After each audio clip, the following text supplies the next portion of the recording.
Hey Noblesville, it's Mayor Chris Jensen coming to you from the Mayor's office here at City Hall with another edition of the Friday Five, the 5 things you need to know going into this glorious winter weekend for Friday, February, what is the date today? The 17th. Friday, February 17th. I hope you all had a great Valentine's Day. It was wonderful to see all the love all across the city of Noblesville. So hopefully you and your Valentines enjoyed some time together, maybe even dined at one of our local establishments. I know all the reservations were booked up downtown Noblesville, which is awesome. We are patronizing local and enjoying a wonderful Valentine's Day. But let's go into another weekend that's not Valentine's Day with other things going on. So the 5 things you need to know here. We're going to talk a lot about development and some construction around the city of Noblesville. I know those are some lovely topics for you. First thing, Riverwest. Riverwest is a new project there at the northwest corner of 146th and River Road. So if you travel 146th Street often, I do quite a bit, you'll notice a lot of construction there on the north side, the Noblesville side of 146th Street. This is a mixed-use development. It's 46 acres of master plan development. It has single family, it has multifamily, age restricted, and also quite a bit of commercial and retail space. So a little bit of something for everybody there at Riverwest. There's a lot of site work going on right now. You see a lot of construction, a lot of dirt moving there on the site. The structures that are going up right now are the multifamily structures. There are 3 of them being built right now. That's phase 1 of that, and then we'll move into the single family and the retail as well. So look out for some more exciting announcements a part of this development, but it's a huge master plan development, kind of restructuring and revitalizing there that southern entrance to Noblesville along 146th Street and River Road.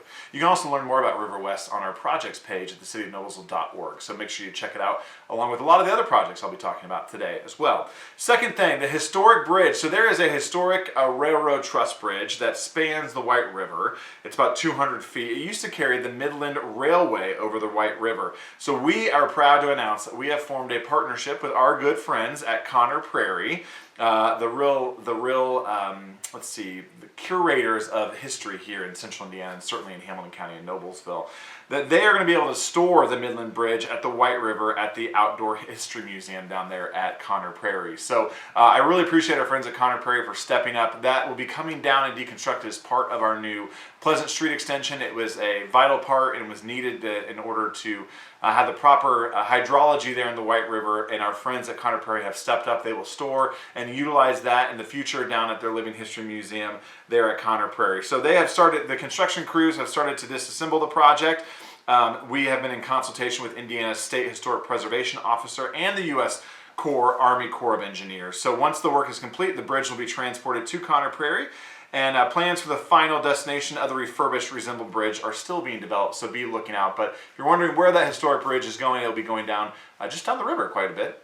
We won't send it floating down the river, but it will go down the river to Conner Prairie to be utilized by them. So we're excited, and again, appreciate Norman Burns and his teams down there at Conner Prairie for stepping up to the plate and being a part of preserving our history as we look to the future of Noblesville. Third thing, I'm proud to announce the City of Noblesville has received a $200,000 grant from our friends in Washington, D.C. at the federal government.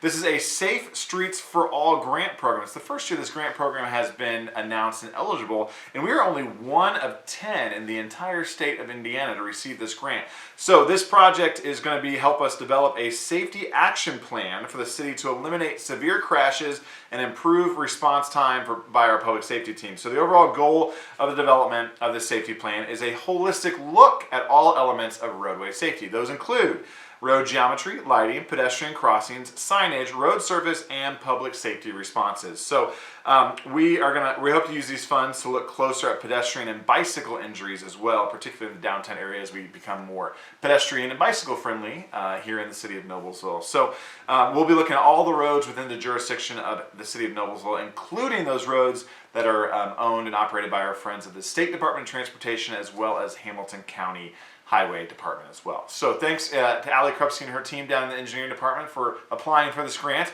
It will go a long way to make Noblesville an even safer community to live, work, and play. Fourth thing, oh man, we're just dollar bills raining up in here. Let's see, the city receives some MPO funding. Yeah, you're asking what the MPO is. It's a Metropolitan Planning Organization. It's an organization that helps minister grant funds for roadway projects here in central Indiana. You may recall several years ago we received about a $10 million grant from the MPO for our Pleasant Street project, Phase 1, which is what has actually spanned the White River currently and under construction. This grant is a $5.97 million grant to go 5.5 of it will go to Pleasant Street Phase 3, which is connection of River Road to Hague Road and State Road 32 over there by Mustard Seed Gardens. And about $500,000 of that grant will go to the Midland Trace Trail, which comes along and connects to Pleasant Street.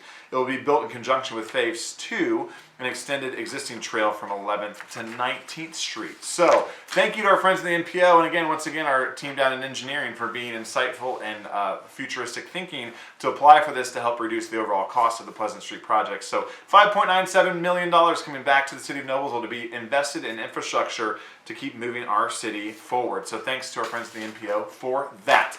And the fifth thing you need to know, boy, this person is a special person in the city of Noblesville. Bethany Robinson, once again, a rock star. Noblesville High School teacher Bethany Robinson was recently named the Outstanding High School Music Educator of the Year by the Indiana Music Educators Association. I am not surprised at all by that sentence, because Bethany Robinson is literally a lion chaser at Noblesville High School and within the music education department. She's been teaching at Noblesville High School since 2005. She serves as the assistant band director and the jazz director, which has grown from 1 to 6 jazz bands. She's a professional bass. God, I'm not even gonna, we're just gonna keep going. Bass player, that's embarrassing.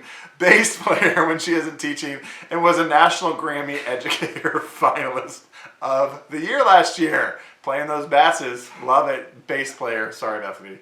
Earlier this week, Robinson spoke to legislators at the Statehouse for the Indiana Music Arts Education Day before leading her jazz band students in a performance, and they met with my good friend Eric Holcomb, governor of the state of Indiana. I saw the governor tweet that on Twitter. So thanks, Governor Holcomb, for taking time to meet with those excellent lion-chasing students at Noblesville High School, led by their chief lion chaser and bass lover and bass player, Bethany Robinson. Hey, kudos, Bethany. Thanks for, again, just making Noblesville a great place and really pouring love and education into our students at Noblesville High School. Those are the 5 things you need to know. If I need to know about anything going on in Noblesville, any words you want to trip me up on, feel free to call here at City Hall. Shoot me an email, stjensen@noblesville.in.us, or text me or call me on my non-governmental paid cell phone, 317-509-3134.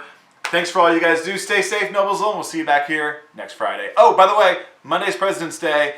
City Hall will be closed on Monday, President's Day, but of course all emergency personnel are at work and ready to make sure that you are safe. Stay safe, Noblesville. See you next Friday.